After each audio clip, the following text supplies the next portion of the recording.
sometimes when you're singing, you may encounter a pitch that seems out of reach. And you have the feeling like you just sang the pitch right before and it was fine, but then suddenly you can't hit the next pitch. And it seems like you should be able to hit it, but it just feels like impossibly high for some reason. So this is one technique you can use to help yourself reach higher pitches. You need more space to hit a higher pitch. So like if you think of going to a Catholic cathedral, if you look up at the ceiling, you'll see a dome.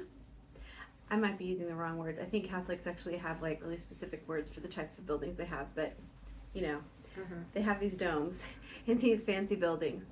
And the point of the dome, I guess, I don't know a ton about acoustics, but sound goes up, spins around, and then comes back down. And something about this, spinning around in the dome and then coming back down, makes the sound more beautiful.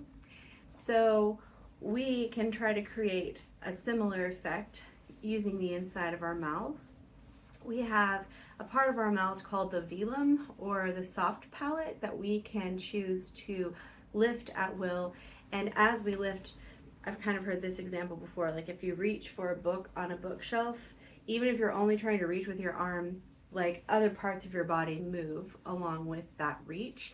So trying to lift the soft palate can help stretch all the tissues tight in the back of your throat.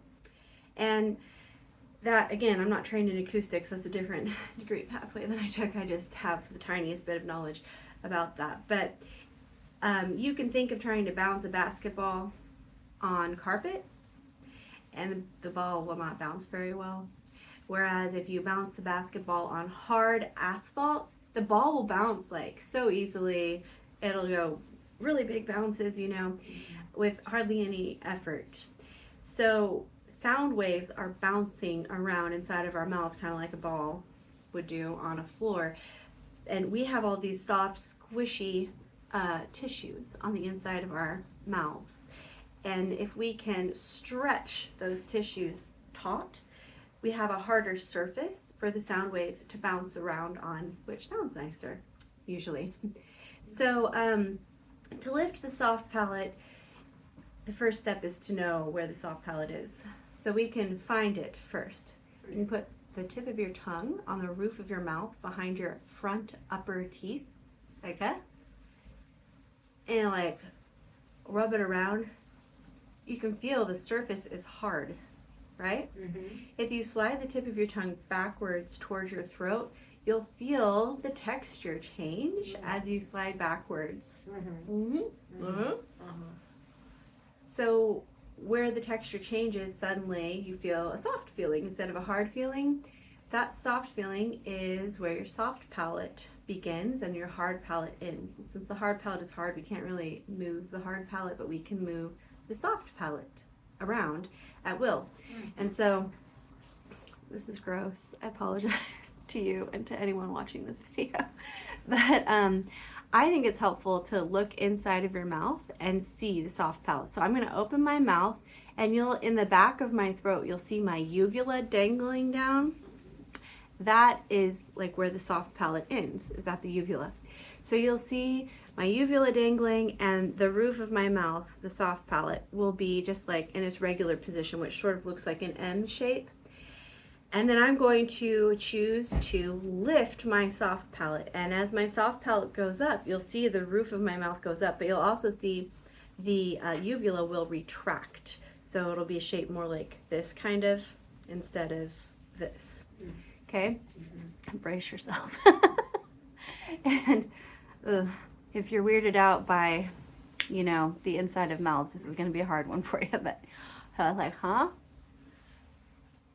You guys see the uvula? And you see it just like goes up. Yep. So an easy way of making the lift happen is to yawn. You can hear how if you yawn while you're talking, it's like your sound suddenly changes a lot. And then if you stop yawning, the sound goes back to normal. So That's because your soft palate is lifted, you have more space, and so the sound changes because of that. So the first step to being able to use your soft palate while singing is to be able to move your soft palate while you're not singing. If you can't do it while you're not singing, there's no way you're going to be able to do it when you are singing, because that's a lot harder to do.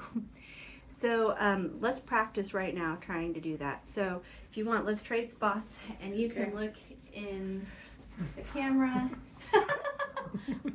See if you can find your uvula. See it there? Can you choose to lift it up?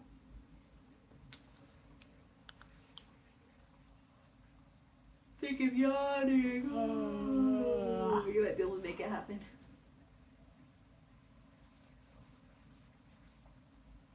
I think I gag. When you gag it, like a gag reflex. Yes. So a lot of times, I will feel like that gaggy kind of feeling. If you have a sensitive gag reflex, I think that can be one of the clues that you're doing it right, unfortunately. Okay.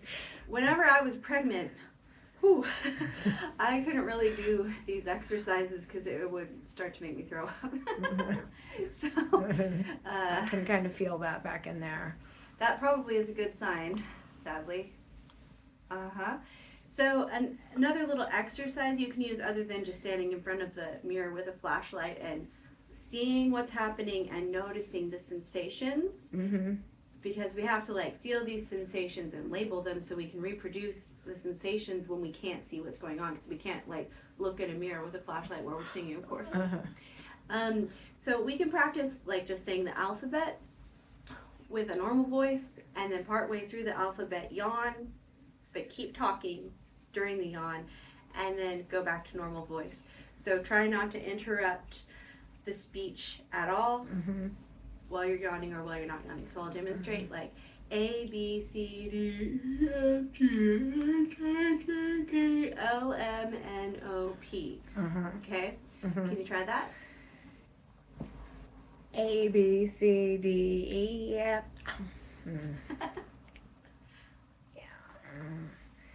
E, F, G, H, I, J, K, L, M, N, O, P. It's hard to yawn when you don't need to. Do you not feel the instinct to yawn when you hear someone yawning? I guess I don't. Wow, I have heard there is a portion of the population that doesn't have that instinct. So if you think of yawning, you can't like yawn at will? I guess. I mean, I can't talk and do it. That's crazy. You might be the first person that I've had like that. People usually always yawn so I do easily. feel it though. I mean, I feel it like cutting off, kind of. Wow, so you might have to practice this when you're like legit tired. So you can feel the yawn happening.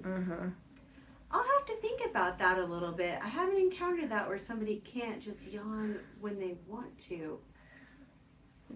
Some other like phrases that my teacher, Mrs. Ruffin, said to me when she was trying to teach me how to lift my soft palate.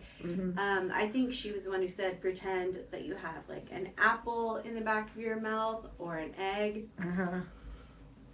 Or I heard someone say once, pretend you have a knife here and you're like trying to avoid letting the knife prick the top of the roof of your mouth. Yeah, I got that one.